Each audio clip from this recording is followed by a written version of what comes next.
Okay, hi everybody. Welcome Sunday night. We are doing another installment of our Insta Live series, Talking Away the Taboo. And tonight I am thrilled because my friend and I don't know if you want to call her a colleague, you want to call her a confidant, you want to call her someone I've known for a gazillion years. Yettie Katz is actually coming on, and she is going to talk about her very long journey with infertility and, bits and pieces about the different things that occurred as she was in the process of getting her diagnosis, and then after the diagnosis, and then her adoption journey, which she talks a lot about on her page as well. So I can't wait for all of you to meet her. I'm waiting for her to come on here. Let's see if we can grab her. So let me see if I can grab her now. Give me a second, guys. 1 second. Okay. She's here. Okay, so she's coming on. Give it one more second. If anybody, and she's here. Okay, perfect. I said she was here, and she's here. Well, amazing. You said here, and I was like, okay, I'll sign on. See, it's perfect. It works. Technology does not always work like this, as we know. It doesn't work with me a lot of times. So that's you know what? We're going to dive in, and God willing, it'll be okay. And if it doesn't, then we'll stop and we'll start over, and it'll be fine. It'll be fine. Anyway. Okay. Yettie, Introduce yourself. Tell people who you are. Just give people a couple minutes of a background of who you are, your story, and then what I told people that we were going to do, what you and I discussed beforehand, is that we were going to talk a little bit about the beginning, and then talk a little bit about more of the end. And there's so you and I can spend hours talking, and we wouldn't hit all we also the things. Communicate a lot with each other. I'm sending you things. Exactly. We could spend hours and we wouldn't hit everything that we needed to hit, but we're going to try to do this in a constructive way that we think that hopefully will be helpful. And if anybody has any questions at any point, please drop them here. Or also, obviously, people can always reach out to you. So I'm going to stop talking now. I'm done. Go. It's you. No, it's fine. The floor is yours. I love hearing you talk. So I'm just basically tell you that I was the first to get married in my family. And even though I had an older sister, so I guess I was brought up with this idea that I was going to have a baby right away. There was no doubt in my mind since I was a little kid.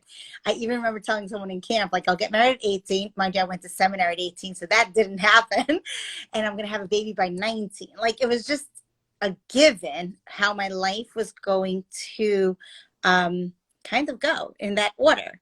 And I like to say, man, thinks and God laughs, but I just have it more in a Yiddish phrase, which sounds a little better. But I was gonna say the Yiddish phrase also.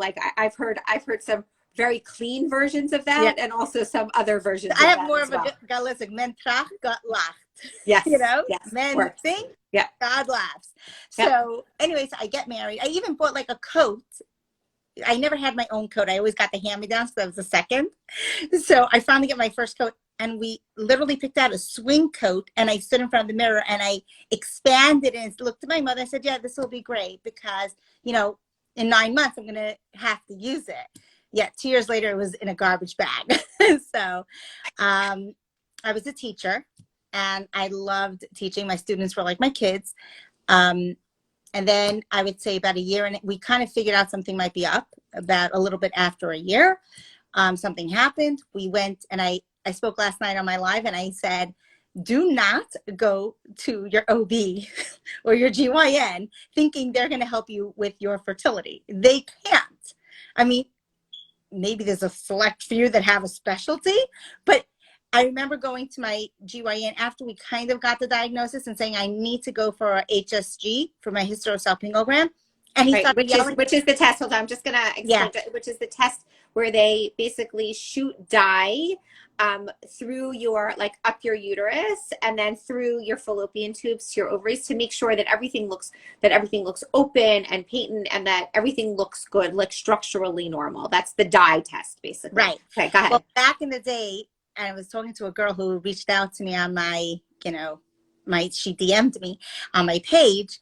And I said to her, she said to me, I said, yeah, in my day, it was, you were a nida, you were considered impure before the mikvah as soon as you did this. But you did this while you're trying to become clean. So it kind of defeated the purpose of getting pregnant. And I remember my rabbi knew nothing about infertility. I'm very blessed because I know that a time started a whole thing where they trained rabbis in the field so they can actually give the correct, halacha. So my rabbi asked me, go and find out X, Y, and Z. And I got the literal, I asked detailed questions. I got the answers. And he said, no, you're going to be fine based on your information. So and one girl said to me, wow, that's so funny because it's totally acceptable now. And I'm like, yes, yeah, we're talking 24 years ago. Life yes. is very, very different, Right. And then time went by and we went from, we waited to we knew what the results were. And then we found out about a doctor that might help us further out because my father kind of was able to get me in touch with someone that, kind of did a procedure with this person. So we had a lot of people talk to. Now, I always tell people, every couple is different. In my case, our parents were both very supportive and we reached out to them. There were some family members we reached out to, but not every couple is like this. Some couples, I have friends that are so private about it because, like I always say, I think the privacy is not so much about taboo because I'll skip 7 years. When I said to my husband, let's go to an 8-time wants us to be hosts at their first ever retreat. And my husband turned to me and goes, I don't know. I think that means we're telling people we have a problem and we're coming out of the closet. And I looked at him and I'm like, hate to break the news to you. We're married 7 years. People know there's a problem. We're way out of the closet. So he's like, fine, we'll do it, Right. I always love when you say that because we like when we are going through something, like we carry this, like this thing with us, like nobody knows. And like, right. The reality is that unfortunately and unfortunately, right? Like within our communities, when you're expected to have children at a certain point after you're married, or you're expected to have one and then the other, like within a certain point, like when you don't, everybody's already asking those questions. Whether you're telling people or not, everybody's already in their head starting to right. Think. And now it's like, I think the question is, and I get this a lot from a lot of couples, are they on birth control or do they have an issue? And in my opinion, none of your business. Exactly. Exactly. So having that support system was very helpful. I knew who in the family I could talk to, who I couldn't. I knew my mother would break down and cry. So I knew she was someone I couldn't talk to. I needed strong. I didn't need you crying. I needed you to be my rock. That was my father and my mother-in-law. The other two people, my father-in-law and my mother would just break down and cry. And I'm like, hello? I can't because I'll break down and cry, And then as a teacher, I used to say, like, I would literally take care of my students because I was like, okay, I would want one day the teacher of my child to answer my child right away and be like, so I'd make yarmulkes for my students for Hanukkah. I used to decorate them. I decorated cakes. At one point, I don't even know, I think I was married like 3 years. I actually had 7 jobs because I thought that if I did that, it was kind of giving me validity to who I am as a person, that my infertility wasn't enough, that, oh, she doesn't have children, so who is she? We're defined as being a mother. Right. So I felt like, okay, I was a great teacher. At least I think so. I don't know if I was, but like people. I'm sure you were. But I'm saying like, and then I did shekels on the side. Then I decorated yarmulkes. Then I also took on another teaching job. I worked for my husband's uncle and I decorated cakes. And then I started working at the mikvah. So I had like, and it was more that I knew my mother-in-law, let's say, was talking about me and saying what a great person she is. But at the same time, I needed it I needed to imagine. She was saying, oh my gosh, she's doing so much. She's amazing. Now, the downside to this is I don't know how to stop because I kept going. I don't know how to. Going through the whole aspect of having my husband having, he was number 3 to get married. And then 4 after us got married. And I remember one of my sister-in-laws who I was very close to, and she was like my go-to person. I always say, if you could have a family member to be your go-to that can then say what you want to be said, use it. And she was my person. And one time she asked me, I think the 6th child was getting married. And he said, she said, how are you doing? And I remember holding it in and saying, okay, once again, it's just the 2 of us in the album. And there's nobody else. It's just us again. And that was like watching everyone grow their families. So much so that this past weekend on the family chat, someone wrote, can you imagine 18 years ago to this weekend was the 3 packed Shabbos Kiddush. They had 3 girls, but it was child number 4 that got married after us, 5 and 6. And I remember that was the first time I ever showed my emotion to my in-laws that we're not doing okay with this. And I remember it was very hard. What did I respond? We're talking now, 19 years later. I write, yep. Actually, it was 19. I remember all too well because I was not doing well and they knew it. Because I had my sister-in-law, I had made a comment to one of them. My husband, they said a comment to my husband. I was very hurt by that for my husband. I made a comment to that brother-in-law, and he in turn said, why was she so upset or something like that? And my sister-in-law, who's my go-to, said, do you realize that they are married 7 years without any children? And each of us, we're talking a total of now at this point, 6 other, my mother-in-law has 7 boys, 6 others have gotten pregnant and have had a child within the first year and a half. Do you know what that's like for them? Like, we're watching everyone's lives move forward. Right. And I always say we're like people going through infertility and maybe other, situations too that are painful. But in infertility, I always feel like our feet are kind of cemented in the ground in a tunnel and the world is zooming by us. They're just going on. They're not even looking at us or noticing us. Yes. We're on our own and we feel alone. It's a dark tunnel. And if we have someone to hold our hand, maybe we can make a baby step here or there. That light at the end of the tunnel for some couples is tiny. For me, it was not even existent, but I had the hope that I'm going to prove every doctor wrong. And I remember so many conversations with you about this. Yeah. Because for me, I don't think, and I always say it's a Jewish nation. We're the perfect example of never giving up. Mark Twain's thing that we're always, around. Yes. For me, I don't think no was even an option, even though no was the only option. I even once called a doctor because I had the information. I had my numbers. I had everything. And someone recommended him to me. So I picked up a phone and I called him. And I said, here are my numbers. This is what I've got. And he said, over the phone, I'm sorry, there's something I can do for you. But I just didn't give up because I don't think Jews ever gave up. Look at us. We went through Mitzrayim, Egypt and Persia and Greece and, and Rome, the Holocaust, the Spanish Inquisition. I don't think we as human beings know how to give up. Could we fall off and fall down? Yes. I always give, and I'll end with this, and then you can ask me whatever. Oh, I have to end with one more thing.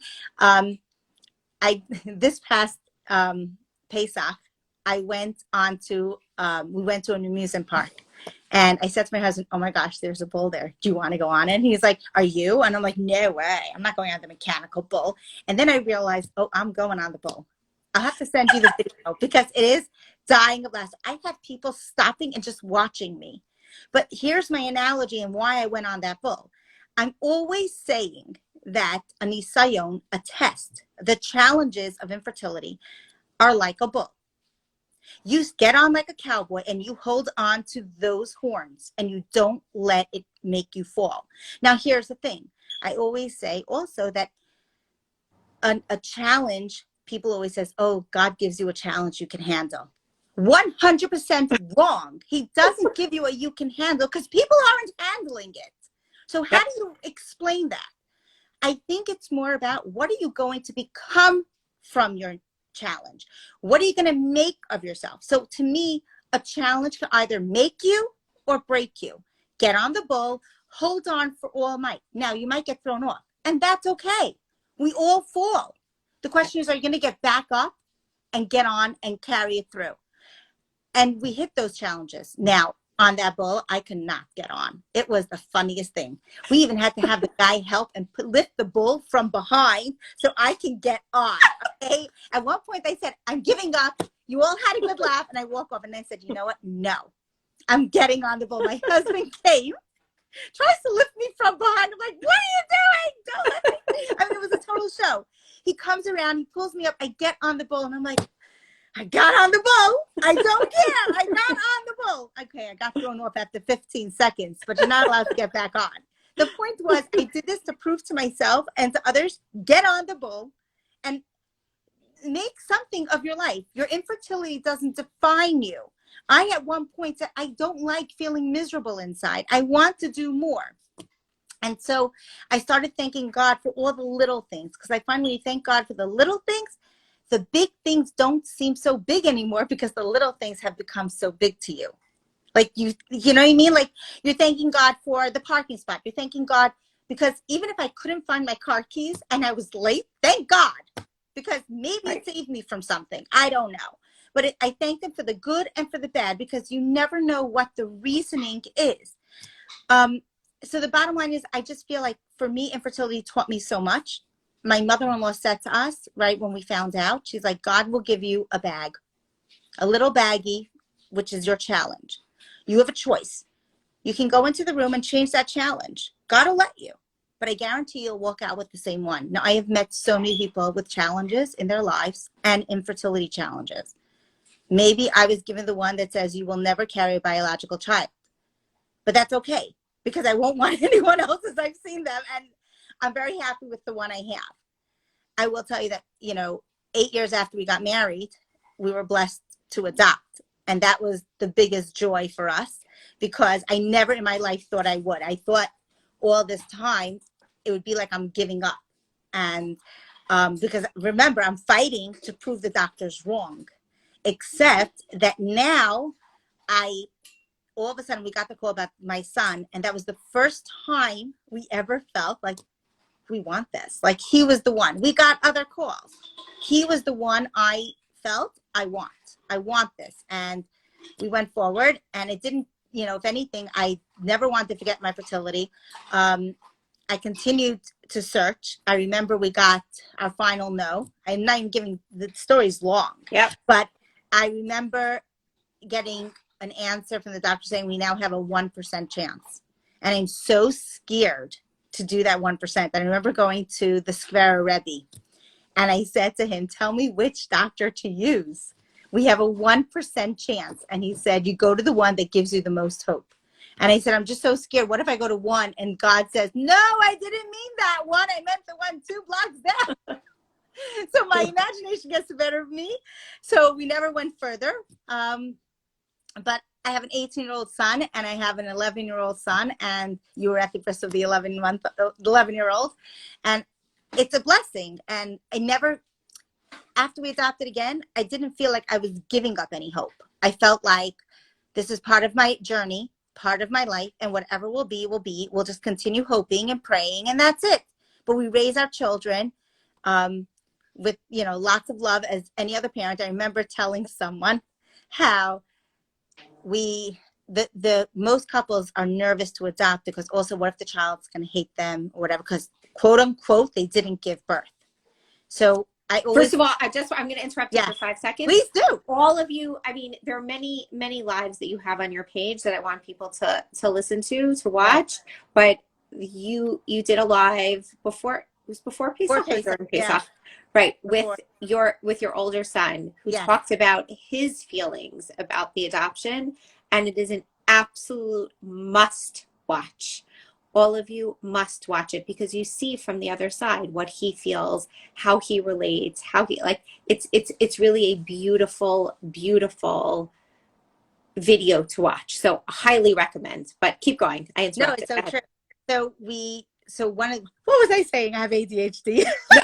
No. You were just saying about how like the giving up piece, like adoption doesn't mean giving up, and you still were like, that's what, right. like So that's again. So this was it. What I was telling you. So, my son happens to be in the other room, so he's going to hear the same story because I love the story. When he was 2, we spoke for a time to couples thinking of adopting, and one of the questions was, "What if he hates me?"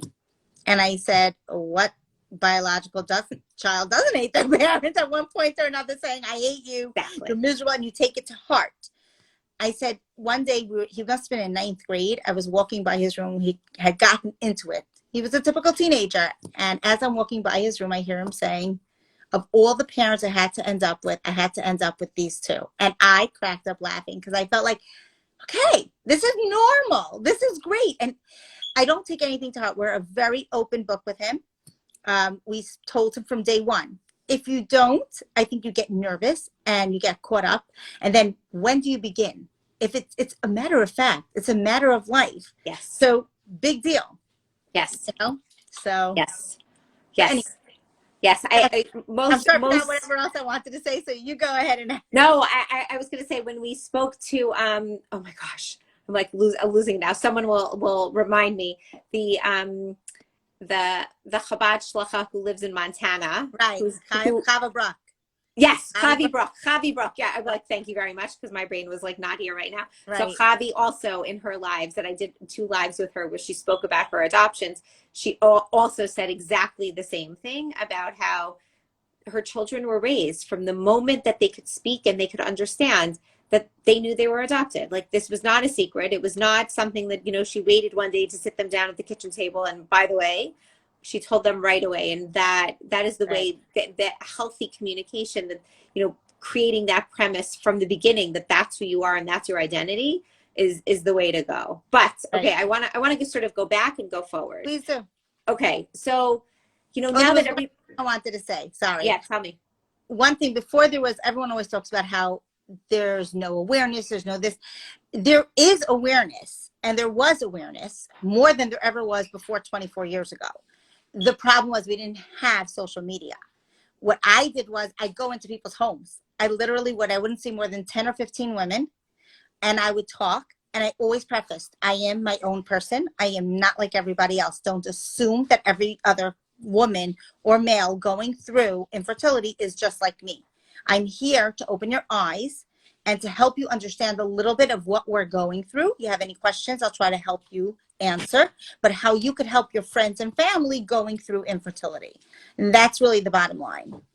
Yeah, look, with all of this, right? I mean, this is, I tell, you tell, like I tell different people's stories because while obviously the common thread is struggle, is the pain, is the sadness, is the desperation, like that is the common thread, but everyone's story is different. Everyone's story is different. Yeah. I once said to someone, a girl came over to me with my diagnosis and she said, "You know what I'm going through." And I said, "No, I don't." She goes, "Yes, you do. We have the same diagnosis." I said, "Actually, I don't have your personality. I'm not married to your husband. I don't have your family. And I don't have your relationship, like, your whole shalom bias thing. Right. Your peace at home or whatever it is." Yep. So I know your pain. Yes. Do I understand it? Absolutely not. Right. So I think that's a really true thing because like you said, no 2 people are alike. No 2 situations are alike necessarily. They're alike, but yet how the person feels and reacts, totally different. I was telling someone that I told a girl, she came over to me, we were working together, and she had more hope than I did. And I remember hearing about a girl who had her situation. I went over to her in the hallway and I said, "Oh my gosh, I want to just tell you that and we're friends. So-and-so had the same, diagnosis. Know a girl who has the same diagnosis, just had a baby." She goes, "That doesn't give me any strength, doesn't give me chizuk." And I said, "Oh, okay." Whatever. I approached the friend who got married 2 years after me, and she herself was going through fertility. And I remember going over to her at some kind of simcha celebration. And I said, "By the way, if you ever want to talk, I'm here if you need me." And she's like, "I have the people I talk to." And I backed off because you have to know who you could approach. Correct. You approach them, Correct. they tell you yes or no, drop it. Yes. And that's it. Yes. Yes. So what I want to do with you, somebody's, first of all, this live, God willing, will be saved. So I just want to say that. I mean, technology is technology, so I never can make 100% promises, but the intention is to save this. Yes. And two, I'm not going to answer personal questions here, personal medical questions. This, JockTam 1890, you can message me afterwards and I can refer you out to someone who can help you. But Yettie, okay, so I wanted to go back with you. Sure.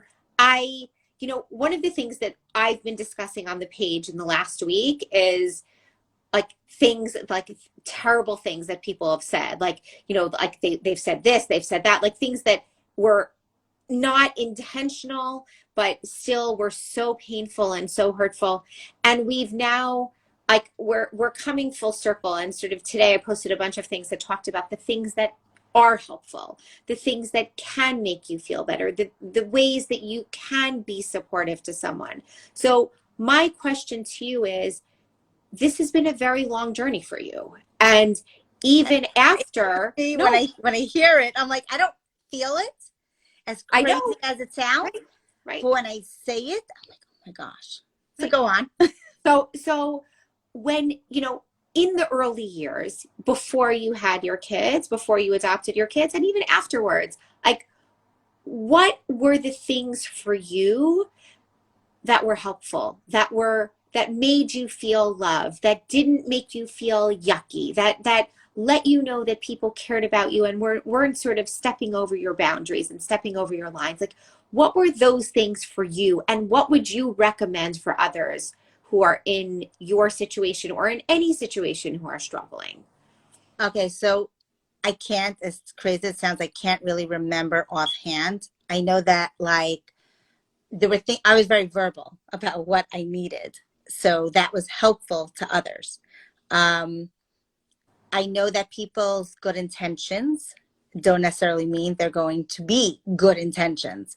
So with that said, what I tell people, what I think either happened to me, maybe that's why I say it, is if, feel out the person. You don't know every person. I have a friend that is so private, it's like beyond private, So I couldn't even talk to her about our fertility issues. It was just a very static quo kind of, Yep. relationship. I know that I always say feel out the person. See where they're going, ask them, oh, if you, either ask them straight up, I'm here for you. Once the door is open, I think they're okay to getting and receiving things. A father once approached me in a grocery store and said to me, how do I help my daughter? And I said to him, the fact that you just asked me that question makes you amazing. Because he wanted to be there for his daughter, but he didn't want to overstep her boundaries. Right. I said, if she doesn't want to come for Yontif or, for a holiday or whatever, or she doesn't want to go to a bris, do not make her feel uncomfortable. Say, okay, she knows what she can handle. Every so often, send them, maybe flowers for Shabbos and say, we're thinking of you and we love you, or a candy dish. So he did take that advice, and it was amazing because he had a very good relationship with his daughter and his son-in-law, so that worked. I feel that for me, I know, okay, I'm a little crazy. Just remember that. I'm not the norm. So like for me, my sister would give me her kids for Shabbos. And I would walk through the streets like I'm a mother because I needed to feel it. It was like that, And I remember going to the park and coming home and telling my husband, people spoke to me like I'm human.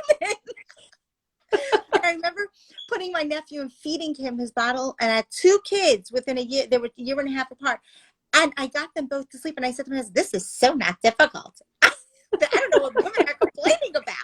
Like, that was like, I would beg her to give me her kids for Shabbos. Again, I voiced what I needed. So like, if I couldn't do a Hanukkah party, I had my go-to sister-in-law and I said, could you do me a favor and tell them family that I can't do we can't do a Hanukkah party. You have one you want with the kids. Could the adults all go out to eat? And I give my in-laws credit. We did. My family, they gave adults the Hanukkah presents. So it wasn't like, it was all about the kids. The adults got presents too. So I felt like, oh, this is so normal. Like, this is wonderful. And I cherish the presents that I have from them because that was something that was important to me. Right.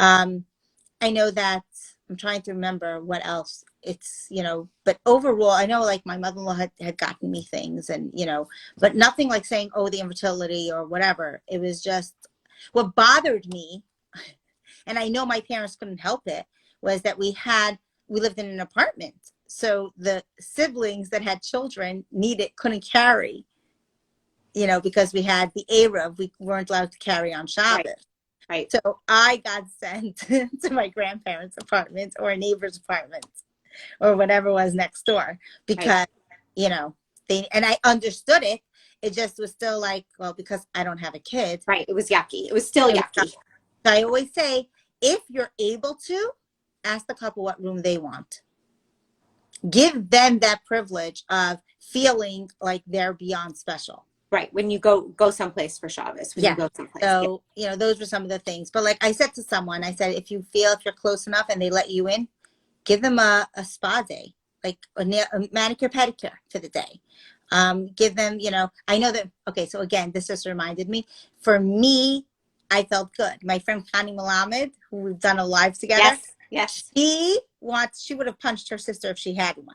Okay. Yep. Two different people. And that's why we always do these lives together, she and I, because we're so different, yet have the same diagnosis. Okay. So my sister would give me a Mother's Day card that says Happy Mother's Day, Aunt, because her children, she felt, were like mine. And I remember I still have the cards, and she wrote in it, my children, when they pick up the telephone, to make believe call, they go, hi, Yettie, not hi, mommy. And so she says, you treat my kids like your own. So like that to me was very, very special for me, so those are some of the things that I think, Right. I think you're bringing up a very good point, which I know you've talked about a lot. You've talked about with Connie, and I again, like other things for all of you, like Connie Malamed is also someone who has infertility for many, many years. And Yettie and Connie have done, I think, 2 lives, if not 3. 2. Okay, well, 3 lives. My other one, so it was like perfect. Okay. So talking between the two of them about, they both are in similar situations, but how they each have very different experiences, very different needs, very different wants, very different ways of looking at the world, very different ways of wanting people to help them, wanting people to not help them, talk to them, not talk to them. So I urge all of you, I think there are so many universal things that can be done or can be said. Like, is it always good to send a text or pick up the phone or, send a note and just say, like, I'm thinking about you, I'm here, like, if you want to talk? I feel like that kind of thing is always something good. And with knowing that the person doesn't necessarily have to return the call right away, doesn't have to return the text right away, but it makes you feel good inside. And it's not only about fertility or loss. It's you're thinking about a person who you love and you want to let them know.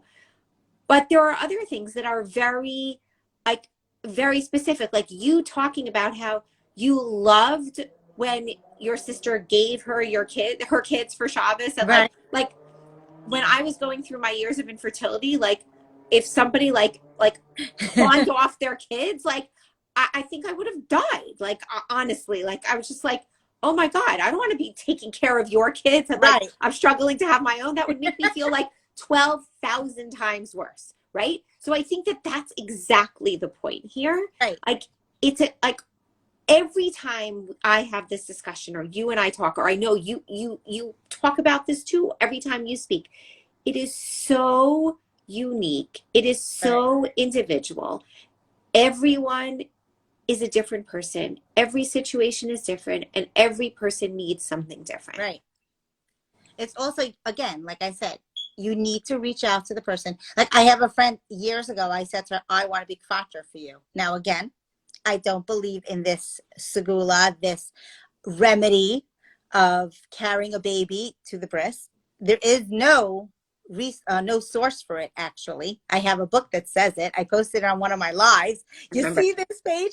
And it's quoted by one of the great scholars, Gedolim of our times, by two of them that say there's no source. I used to say it's a great segula for embarrassment. It's a great remedy for embarrassment. And someone said, well, how do you know what people are thinking? I said, because I do it. I see someone bringing a baby to the breast who is married more than 2 years, and I go, never. Right. So sad. We all do it. We all do it. Exactly. So I don't want, the one thing I always feel that going through infertility, we don't want pity. Don't you dare pity me. I'm not a pity case. I am someone who is strong. I am someone who has a mind. I can work. I can do things. Yes, I have an issue. I am hopeful it will be, solved, but do not give me that sad face like, oh, I'm so sorry, because that will break me. It'll be uncomfortable, and it's hard enough putting the mask on our face with a smile and acting like we're strong, but when we know we're dying on the inside. Correct. And that's the hard, because you're trying, and I always say this, and I'm going to, about the soon by you. I know we're jumping to another topic, but I said this, before, and I always say it. I have it about singles. I have friends. I had an older sister who was single.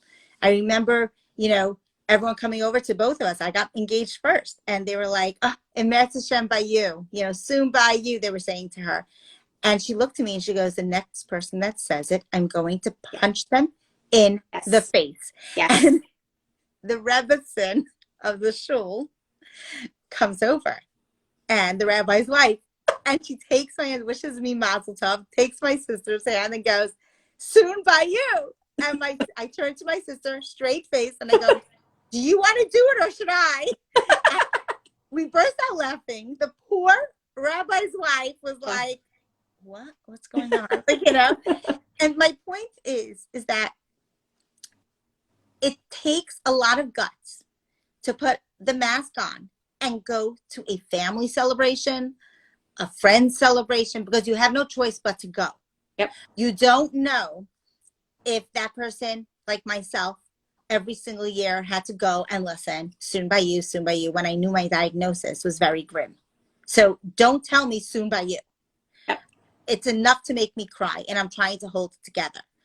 I think, and even for singles, you don't know how long a single was dating for her to then break off because the boy broke it off and she's miserable because she thought she was about to get engaged. And she went a week later or that day or whatever. Or she broke it off because she knew it wasn't right. Like, whatever. Yeah, either or. Yeah, I'm just saying the emotion and the fact that totally broke. And you're right. If she broke it off, same thing. She was hoping to get engaged. She liked the guy. Now she has to go through those emotions. And then someone comes over thinking they're giving the best blessing in the world. And they're saying soon by you. Someone who had a miscarriage. My mother-in-law once asked me, what's worse? Having a miscarriage or not having a child? I said, I'll tell you what's worse. Not having kids, finally getting pregnant, then miscarrying. I don't think I could handle that. And what if they had to go? I know a girl. I was chavruta with her. And we were learning, Emunah. And she got pregnant, thank God, after 5 years. And then had to give birth to a stillborn and go to her brother's wedding a week later. I mean, to me, and then she's going to get, and everyone either is assuming she's pregnant. And then where's the baby? Mazel tov, you had a baby? Like, I get that. That's a little different. But saying the soon by you to a couple who's waiting years, soon by you to a couple you don't even know if they had the worst day ever or the worst news ever that day, a week before, whatever, or a young girl or a young boy. Yep. Wouldn't it be a better blessing to just say, wow, you look amazing tonight? Yes. You look low. And to me, the biggest blessing is that you didn't make them cry. You didn't make them crumble inside. I used to tell people, I remember when number 4 got married in my husband's family, okay? Number 5 got married. I had a stunning dress, and I pictured myself. I don't know if you ever saw, you probably did because you're my age, but Cinderella and the stepsisters. Yes. The Disney old version. Yes. The stepsisters walk with their head held high, and they're walking with their gown. Yeah, that was me. Anytime someone came over to me and took my hand and said, soon by you, I promise you I did this. I whirled around with my head held high and walked away and stomped away like as if I'm the Queen of England, because I said, at least I can imagine them saying behind my back, wow, look at her. She's not a nebuch. I didn't want that. And that was like my tool for me to cope. Tools that I came up with that I realized over the course, and unfortunately, you have to go through to figure out who you are in the fertility journey to know what works for you and what doesn't. For me, going to the bris at the actual bris time was a killer. I'd break down and cry. It was emotional. For me, it was easier going by the meal. I'm showing my face. I'm stuffing my face. Yep. You're coming over and saying soon by you. And I'm going, you know, and that's fine. It's not at the actual moment. Yep. So those were some of the things that I was able to come up with about myself that I could handle, because I think that that's something that people don't necessarily realize what it takes to go to these celebrations. Yes. You know? Yes. So. Yettie, before we end, I want the one other thing that I want you to talk about here, and you mentioned it a little bit before, but I think it's important too, is the adoption piece in terms of like, how do you know you're ready to adopt? Like, because I know you and I have discussed this many times, but I think like this point is really important. No, and I want you to share it too. Because a lot of times what I hear, what you hear, what so many of us hear is that you have to be in this place where you're like giving up on whatever fertility treatments you were trying, or whatever you were possibly, you know, davening for, whatever, like you have to give up the notion of it's gonna happen naturally, whatever naturally means, like that you're gonna have a biological child, that you have to give up that in order to be able to adopt. And so I can you just walk us through your emotional process with like getting comfortable with adoption? So growing up also in more of a religious setting, I had the belief that God will punish me if I don't do something the way it's supposed to be. And my husband and I were very big in therapy, because going through fertility, you're faced with a lot of issues that come up. And we felt that we wanted to build a very strong foundation.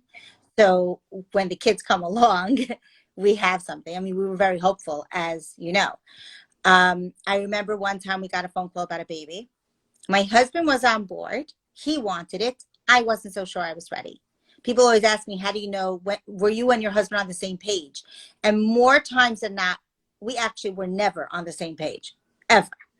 And he wanted to adopt. I was not interested. And I remember turning to the therapist and saying, I don't want this baby. But now, if I want a baby, God's going to say, well, I gave you a chance and you lost it. You blew it. And he was brilliant. He was modern Orthodox, someone that wasn't from my world of growing up. I never judged a Jew by who they were. I wasn't raised that way. My father raised us that a Jew is a Jew no matter what. I'm just giving you how his open-mindedness really opened my mind to like, whoa, like really blew my. And he said, I don't know about you, but my Hashem doesn't work that way. And I was like, what? My God. Yeah.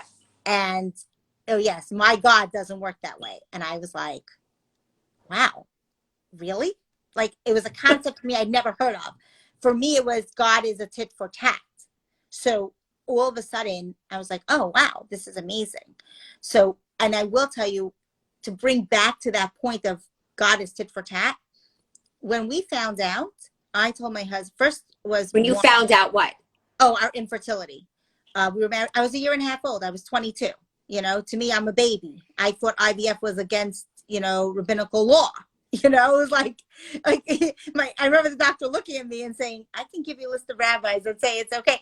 I was this naive little girl. Okay. And then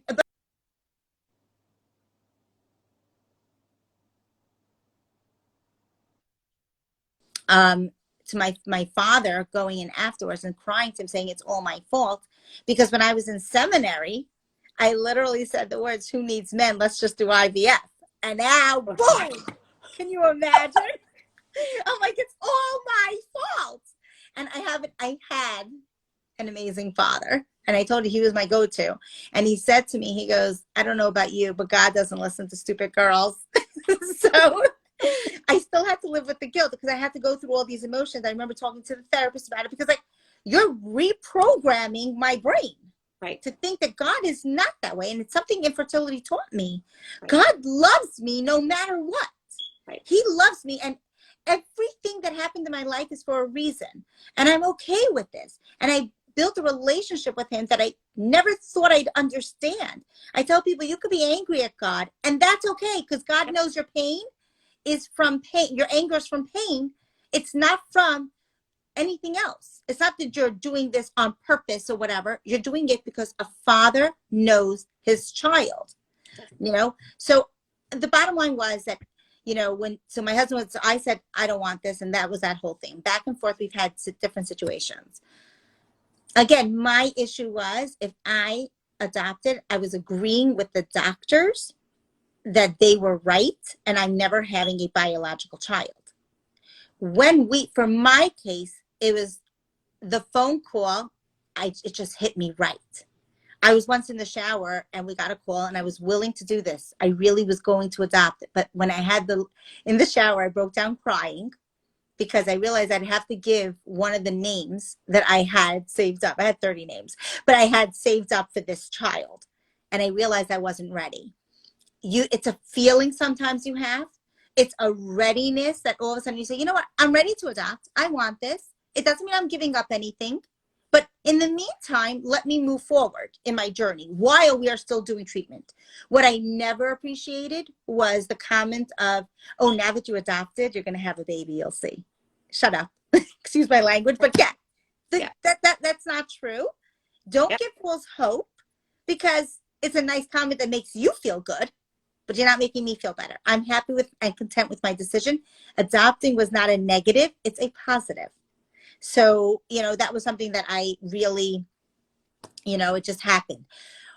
Interestingly enough, my husband wasn't on the same page right away with my son. Meaning he was like, whatever you want, Yettie. But I needed to hear him say, Yettie, let's do this. But we're different people. And he didn't say, oh, let's do this. And I remember I called the therapist and he goes, you go ahead.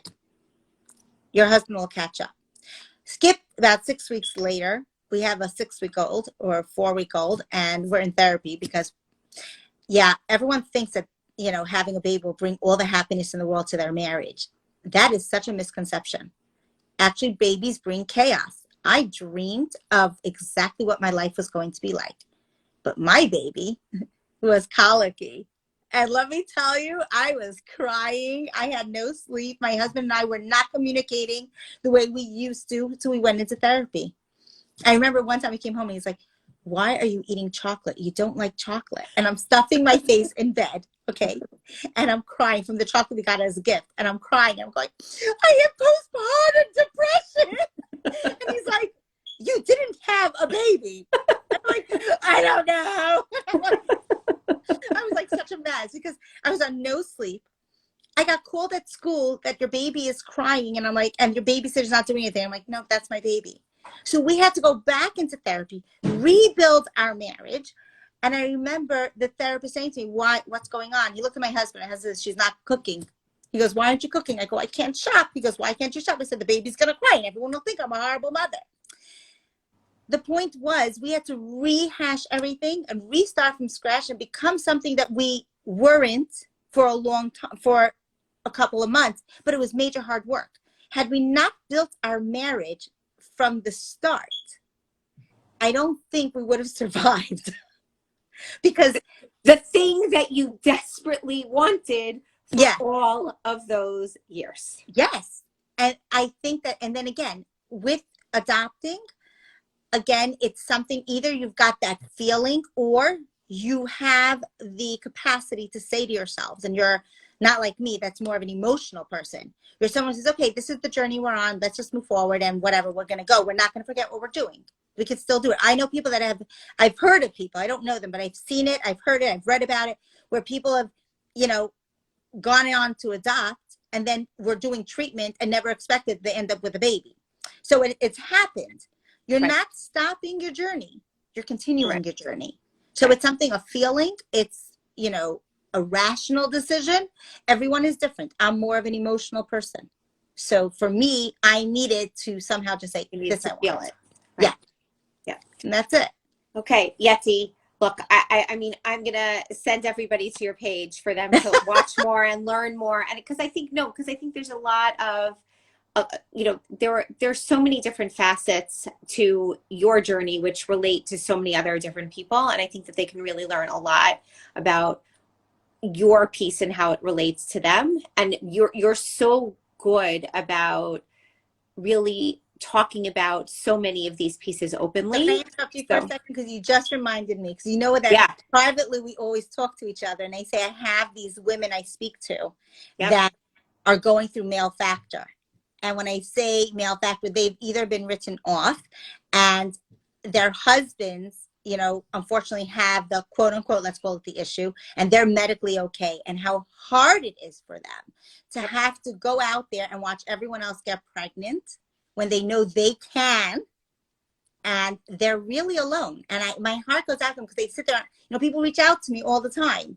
You know, what about this? What do I do about that? And I try to be as helpful as possible because, yes, I have this grim diagnosis for myself, but if I could help these women, and I feel, I want them to know, if they're listening, you're not alone. And, you know, I understand, well, to the best of my ability, what you're going through, because it's hard. I'm not taking away from any of us that, you know, have the diagnosis ourselves, but it's more that for these women, they sit at a table at the 8-time, you know, retreat, and to them, every woman in that room can get pregnant, and here they're medically okay, Right. but they have to be, at the same time, they're amazing because they're so supportive of their spouses. To me, it goes above and beyond, Very because special group. it's not like a man where it's their ego and, you know, it's like a woman is trained and raised to raise a child and carry a child. And here they're supportive of their spouses. I'm like blown away because, and I think that we never talk about male factor. I don't think it's really spoken about because it's mostly women that are on this page. And we talk about the pregnancy loss, the cycles. You know, I never got to do it. I tried to do a cycle. That failed drastically.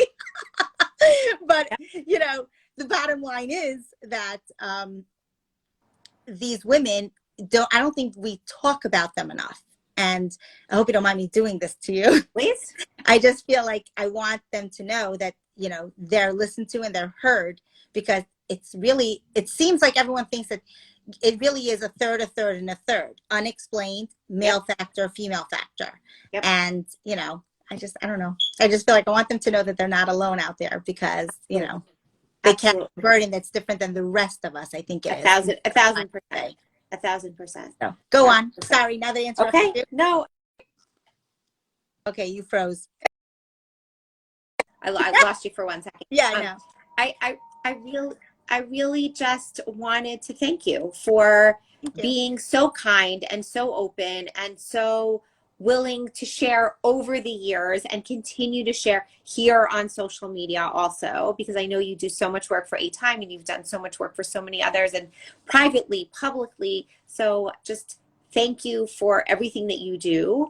And for all of you who are listening, go onto her page. I'll post it again in stories. Go onto her page and go take a listen to her lives, because they're just like warm hugs, honestly, because she talks about everything.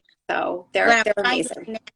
And then I guess we'll end. I just wanted to tell you what I'm trying to do now is do a weekly series where I break down my years and try to remember details, because I think that when you hear someone talking, you end up like, I listen to you sometimes, I'm like, oh my gosh, that happened to me. Oh my gosh, you reminded me of that. And I remember that emotion. I remember that. Totally. And it made me feel so validated. So one of the reasons that I do these weekly series, I started to do it, and also sometimes when I do with Hani, is so people listening that are going through infertility know they're not alone. And all their feelings are their feelings, and their true feelings, and they're normal, and it's okay to feel that way. And no one could take that away from you. I don't care how horrible the feeling is. Totally. I'll give you one little glimpse. When my sister-in-law had a baby boy, I literally turned to my other sister when I found that, and I said, she doesn't deserve a boy. I do. because she didn't know I was in a private competition with her. And when I went to therapy and he said to me, you know, that's not normal to say. I said, that's okay. It's making me feel good right now. I know it's not normal. I don't care. It's making me feel good and grounded right now. And that's what I need to do for myself. So feelings are okay. And no matter what you feel, no one could tell you you're a bad omen for someone, because you're not. Jealousy is not jealousy. It's envy. And there's a thin line. You don't want them not to have it. You just want to experience it. Correct. I could end with that. Correct. I love that. I love that. I have to write that down. It's not jealousy. It's envy. Right. Right. I love it. I love it. So, anyway. Okay. So thank you, Yettie. All of you, you'll me. find her on her page, Wigs by Yettie. She also does wigs and like cake decorating and this and a teacher and that, like we all know. So, but you'll find her on her page. And thank you very much. Please reach out to her, ask her questions, ask her anything. She's pretty much an open book. So, yes. Thank you. I sent someone your way. Hopefully, she reaches out to you. Excellent. Excellent. Perfect. Okay. Thank you for having me. All right. Good night. Good night. Okay. Bye. Okay. Bye.